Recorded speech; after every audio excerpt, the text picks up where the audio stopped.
بسم اللہ الرحمن الرحیم۔ ایک نئے قصے کے ساتھ آپ کی خدمت میں حاضر ہیں۔ سید بادشاہ سید احمد 29 نومبر 1786 میں پیدا ہوئے۔ بچپن میں علم حاصل کرنے کا زیادہ شوق نہ تھا۔ مدرسے میں 3 سال گزارنے کے بعد بھی قرآن مجید کی چند صورتوں کے سوا کچھ یاد نہ ہوا۔ جب جوان ہوئے تو روزگار کی تلاش میں گھر سے نکلے اور لکھنؤ ہوتے ہوئے دہلی پہنچ گئے۔ دہلی کے علمی ماحول نے ان کے اندر علم حاصل کرنے کا شوق پیدا کیا اور وہ اکبر آبادی مسجد پہنچ گئے، جہاں شاہ عبد القادر درس دیا کرتے تھے۔ اتنے عظیم استاد کے پہلو میں بیٹھ کر بھی لکھنے پڑھنے میں کوئی نمایاں ترقی نہ کر سکے، لیکن اس کے باوجود قدرتی طور پر مذہبی مسائل کو سمجھنے اور کسی صحیح نتیجے تک پہنچنے کی بے پناہ صلاحیت موجود تھی۔ اکثر امور میں ان کی رائے عقل صحیح اور شاعر اسلامی سے قریب تر ہوتی۔ ان کی اسی صلاحیت نے انہیں مقبول کر دیا اور وہ جامع مسجد میں وعظ دینے لگے۔ وہ کوئی بڑے مقرر نہیں تھے، لیکن ان کی وضع قطع سیدھی سادی ہوتی۔ کلام میں سیدھی سادی مثالیں ہوتی جنہیں سامعین بآسانی سمجھ لیتے۔ طبیعت میں خلوص تھا۔ نتیجہ یہ کہ جو لفظ زبان سے نکلتا تیر کی طرح سامعین کے دل میں پیوست ہو جاتا۔ اس جہالت کی وجہ سے معاشرے میں توہمات کا زور تھا۔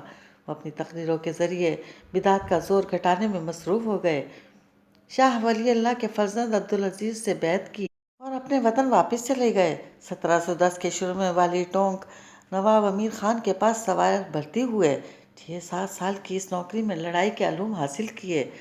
1816 کے قریب دوبارہ دہلی آ گئے اور دعوت اسلام کا سلسلہ شروع کر دیا اور لوگوں کو دین اسلام کے رکن جہاد کے لیے بیدار کرنے لگے۔ شاہ عبدالعزیز کے داماد مولانا عبدالحی نے آپ سے بیعت کر لی۔ اس کے بعد مولوی محمد اسماعیل شاہ ولی اللہ کے پوتے نے آپ سے بیعت کر لی۔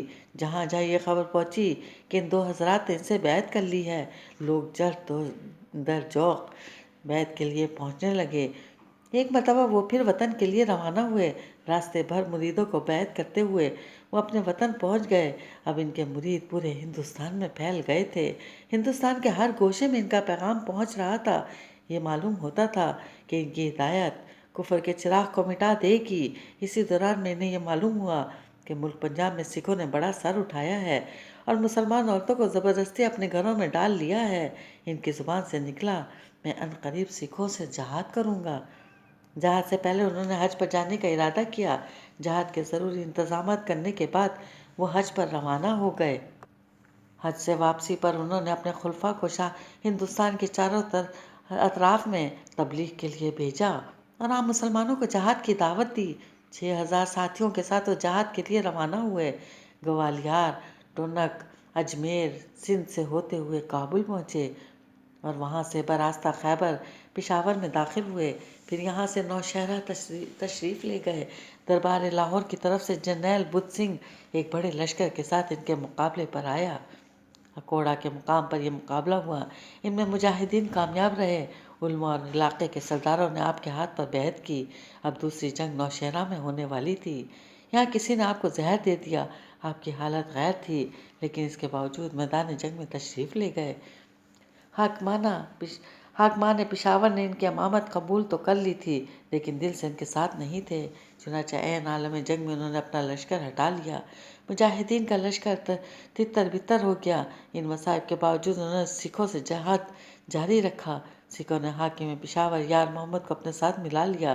جن افغان مسلمانوں کو سکھوں سے نجات دلانے کے لیے مجاہدین سارے ہندوستان سے کھینچ کر آئے تھے، راجہ رنجیت سنگھ کی حکمت عملی سے مجاہدین کی سب سے بڑے دشمن بن گئے۔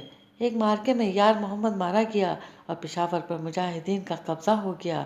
مجاہدین نے یار محمد کے بھائی سلطان محمد کو پشاور کا علاقہ بخش دیا، لیکن اس شرط پر کہ اس علاقے میں شرع کے مطابق مقدمات کا فیصلہ ہوگا۔ سلطان محمد کے دل میں کھوٹ تھا۔ اس نے یہ فیصلہ کیا کہ جس قدر مجاہدین ہیں ایک ہی رات میں قتل کر دیے جائیں۔ چنانچہ عشاء سے فجر تک مسلمانوں نے مسلمانوں کا قتل عام کیا۔ آپ بالا کوٹ تشریف لے گئے، جہاں راجہ شیر سنگھ کے لشکر سے سامنا ہوا۔ اس جنگ میں بھی غداروں کی سازشوں نے کام کر دکھایا۔ مجاہدین کو شکست فاش ہوئی اور جہاد کی کوشش آخری ثابت ہوئی، کیونکہ اس معرکے میں وہ مجاہد ہی شہید ہو گیا جس نے ہندوستان کو گمراہی سے نکالنے کے لیے